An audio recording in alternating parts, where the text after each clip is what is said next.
All right, my name is Jarren Small. My name is Douglas Johnson. And we are the founders of Legends Do Live, a nonprofit that we founded in our college dorm room.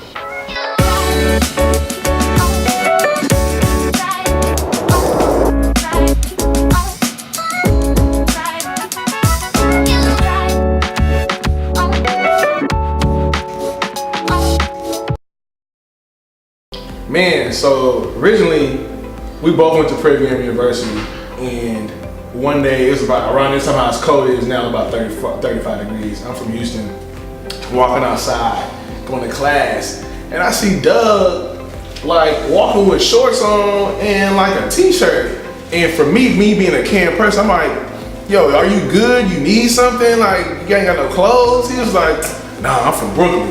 This ain't cold. This is perfect weather. I said, man, you got your mind. So like we end up walking in class, and we end up being in the same class. So with Legends and how it fits into our friendship, how we met. 2011, I became the student body president on campus. So I'm over the entire student body for like a year. And like we always had to have like a project. And the project was I brought a panther statue to campus to kind of bring unification to the campus. So there was this one kid called Jamie Ashley, which like Mr. Legendary, Mr. Legendary, Mr. Legendary. I'm just like, well, I don't know what you're talking about. Like anybody can be legendary if they put their mind to it. So I went back to our dorm because we were staying together at that time. And I was like, yo man, and our other friend Julius, I was like, yo, we should put a picture of Martin Luther King on there and put legendary and give it to people and sell it because people love free stuff in college. And they were like, this doesn't really make sense because everybody already knows that he's legendary. And then Doug was like, what about the people that we should know that we don't know? And that's like when the bulb like went off. That's when it went off. That was like our big aha. It's like an aha moment, yeah. And so we was like, well, how are we gonna do that? And then a lot of people don't know, like we started off just doing interviews. And we were just literally interviewing our friends, video interviewing our friends, because they were doing dope stuff on campus. Like trying to kind of put it in the atmosphere, like while we were on campus, DJ Chose was a freshman. Kirk O'Baines came to school with us. Chose was just getting there. Party Boys was just starting the whole boogie phase. The road was like it was all at PV. Yeah. So it was like, okay, let's just interview these people that we all kicking with to show everybody they cool. So another highlight point, we finessed like we got lucky to interview Kevin Hart. Yeah. So this is like things like a man 2, I think like a man 2. We interviewed them because we interned for HTV, which is the city's TV network. And so they were getting different things, these private screenings through the office. Like, okay, hey, we saw what y'all doing these interviews. Could y'all interview Kevin Hart? And it was like, for Legends Do Live? It was like, well, no, it would have to be for like, Think Like a Man for his promo. So for me, the one thing we learned over time was like trying to make opportunity out of a situation. Yeah. And so we knew we had an opportunity to make something out of it, right? So we went to go interview him, ask him questions about the movie, but then we segued to like, how do you feel about being legendary? You know, how do your kids feel about you doing what you're doing? Do you think you're legendary? So of course you post a lot of legendary comedians, you know, so do you feel like you're on the path to be legendary or you're amongst the greats to be legendary? I don't think about it. That's not my place to put myself in those conversations, you know. All I can do is work hard. I work hard and I let my product speak for itself, you know.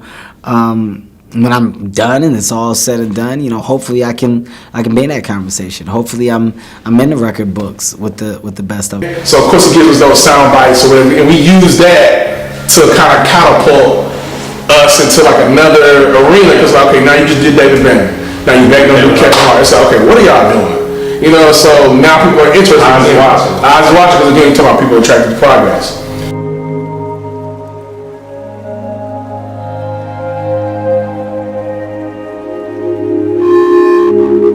I know to me that's very important because if you don't know about who's doing amazing things and who's trying to set themselves apart or create a platform to set other people apart or set a particular group, how are you supposed to know what you can achieve? How are you supposed to know what's out there for you?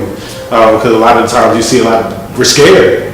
People are scared to reach their full potential. They're scared to see what they're able to create if they just put their mind to it and go out on a limb and take that risk. It's all about taking risks. So I think that strategic risk. Yeah. Strategic risk. We took risks and it wasn't that good. But like to Doug's point, it was important for us to show people that look like us in our age demographic, because sometimes we tend to forget like, oh, we're looking at them, but we're missing all the meat and potatoes of where they got. And so you forget like at that one point they were us. And so it's okay to see somebody that's doing something, you might, oh, they in a grocery store, but like I didn't know he was doing it.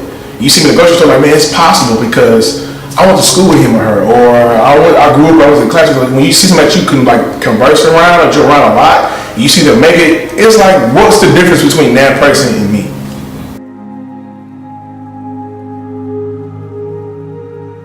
At this time too, now, staff-wise, we're like at 30 people. Right, we got the PR team, we got the promotion team, we got the marketing team, we got all this stuff. These are all of our friends, like either we kind of like close up in Washington or we went to school with. No one's getting paid. And so we're trying to now juggle all these personalities, trying to run a nonprofit that we didn't even major in, so we're going backwards with the nonprofit. And still trying to put something out that's meaningful towards the community and people. We had several things going on at a lot of time. Right. Other than just stuff in school, we always had pretty much entrepreneurial mindsets and had different things going on. So people gravitated towards the things that we believed in. So when we came out with Legendary, Legends Do Live at the time, people just wanted to be a part of it. Sometimes people reach out to people who have particular strengths. Like, look, we got this nonprofit, we want to help kids. Can you help us? So, that always pulls on people's heartstrings a little bit, and you can be like, hey, we just trying to make something happen. Yeah, and to the point, people are attracted to progress. Yeah. And when you give people opportunity to be who they are or what they love, we felt that was more valuable than money. Genuinely. Like, if we can put you in a position to be like, if you know you want to be in PR, you can be our PR because we're setting stuff up to make it happen, we feel like that's a win. And like our biggest thing that we were always trying to convey to people, like, because we really never talk about this like a lot, because it's so complex of what we're doing. When we're talking about trying to help kids, people are always just kids, like they don't understand. When you're helping kids or education system, you're helping the community, essentially, because everything revolves around kids. And so when you move that as a family, it's going to be your school first. When they drain an area for education, it's the schools first. Everything revolves around these kids. So yes, we're trying to help kids, at the same time we're trying to help our community in a bigger facet because everything revolves around them. Because now, if you have younger families moving to an area where there's popular schools, you have companies that move over there because they're spending money for a longer period of time.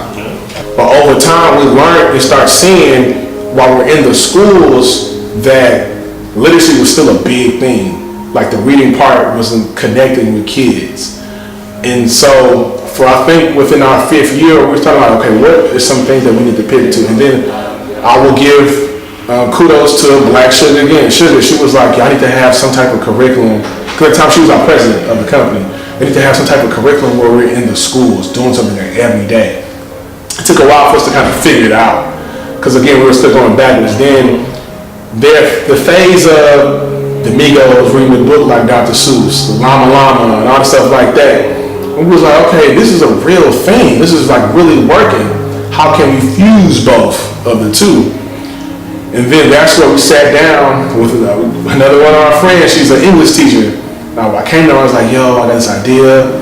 Can you write this curriculum to teach your kids how to read and write through rap, lyrics, content, and technology? She was like, I think I can. And then she wrote it.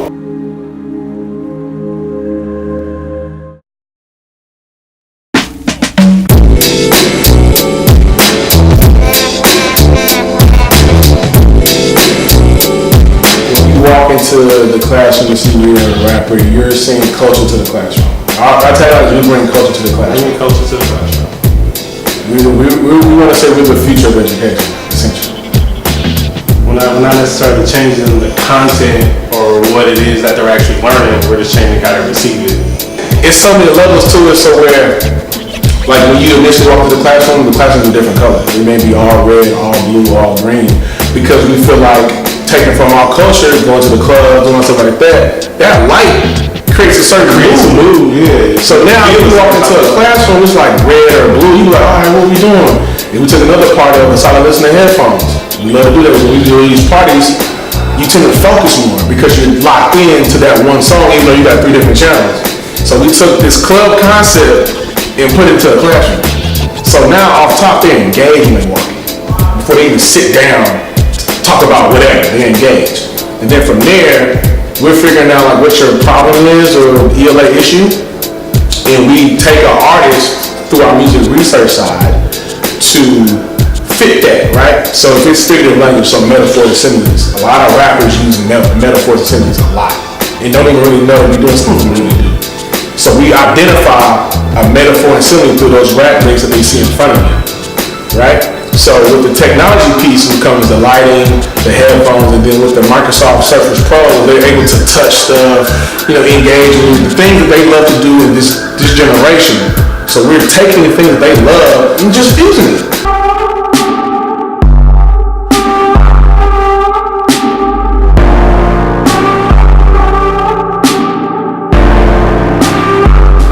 It's all of that. It's because it's remained the same. The learning style, the teaching style. You're in the classroom. It hasn't changed over countless years.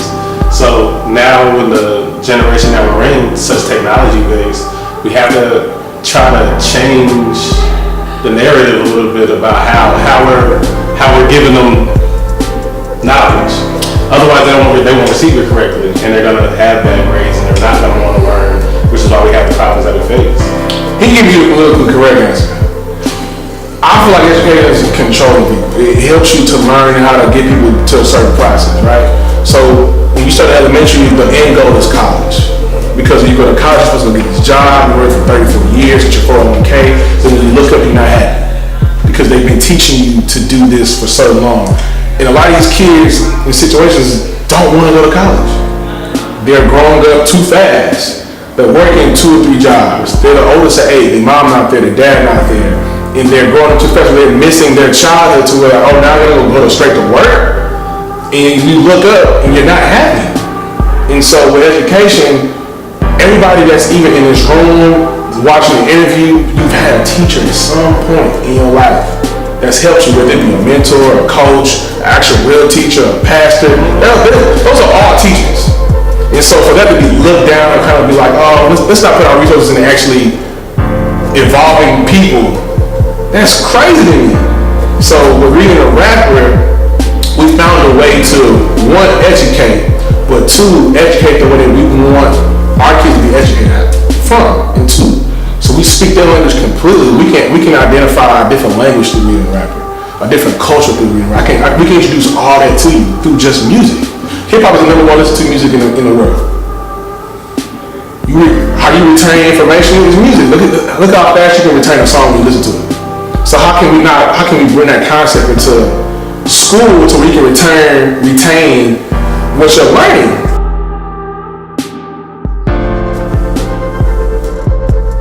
I would tell my 13-year-old self to be bold, be brilliant, don't be afraid. Because I know my 13-year-old self, I was into a lot of other stuff. I'm not supposed to be doing the stuff I'm doing now, not at all. But I think I was blessed to have people and go to college and go to do different things in my life to where I was able to be around certain people that would put different types of mindsets in me and help me be able to decipher them myself and realize where I fit in that. So I think a lot of people, I would tell my 13-year-old self to just really not be afraid. That's the biggest thing. Don't be afraid to step out on your own. Don't be afraid to take that risk because you're always going to have that what if. You're always going to be just lost. Because I know that if I was not doing what I'm doing now, I would be completely unhappy. I would have trouble getting up every day going to work, or have trouble going to do whatever it is I'm doing that day. So I'm blessed to be able to be around those people that were able to teach me and be able to, put those mindsets into me so that I know now, and I can be able to give that to other people so that they know themselves. If I could tell my 13-year-old self anything, it would be to never stop sharing your imagination.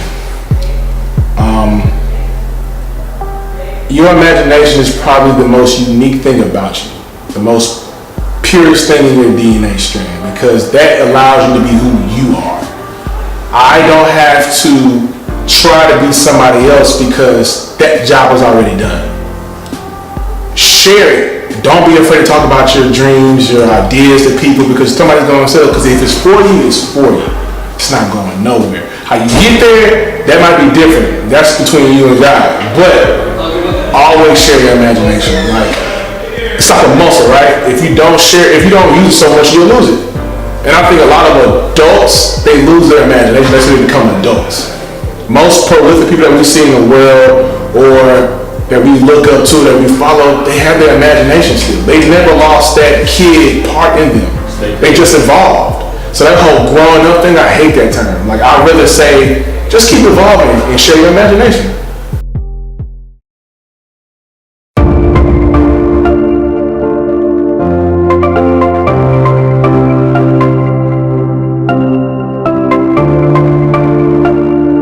I'm a very music-driven person. It motivates a lot of my thoughts and actions and my moods. So with the political climate that we're in right now, one of my favorite people from Black history that I've been reading a lot about lately is Bob Marley. Just with a lot of the actions in a way that he wasn't afraid to tell people about how we were being treated, what was going on, why you shouldn't accept this, how we're going to react towards this. I think that's very powerful, and we're seeing a lot more of that now with the political climate that we're in. So I think that's something that's very important, just the fact of not being quiet, being more outspoken, and letting people know that, hey, this isn't okay. I think he represented that very well. I think one of my Black history influences, mine is, present. It's a guy named Jarren Smith. He is the CMO for Steph Curry Inc. And the reason why I like Jarren so much, because one, I kind of did my research on him. He went to HBCU. He started off was a Nike and Jordan brand manager. Then he ended up becoming the social media director for the White House. So anytime Obama tweeted, it was him. And all this time he's 28, 29 years old. And now he's doing stuff with Steph Curry. And like having the opportunity to actually work with him, to bring him down and do some stuff for our company, I thought was like super dope. And this is before the Steph Curry stuff, so like, I already knew like what he was already getting ready to do. So for him to agree to like, hey, come down, like, man, I literally picked him up from the airport, we took him to the hotel, we took him to eat. But his idea and his genius of how he moves and brings things that you normally don't see come together is something that I kind of like model myself after. I kind of have an outbox complex of thinking and how I put stuff together, and he does it very, very, very well. And at a very young age, to be on Forbes under 30, he's 29, 30 years old, I think 31 now, accomplished all this stuff that most people don't do in a lifetime. So I'm always at awe or floored when I see people in my age demographic or bracket doing stuff, because that in itself is showing that they're happy. And I love that about Jarren. Jarren just does that fearlessly.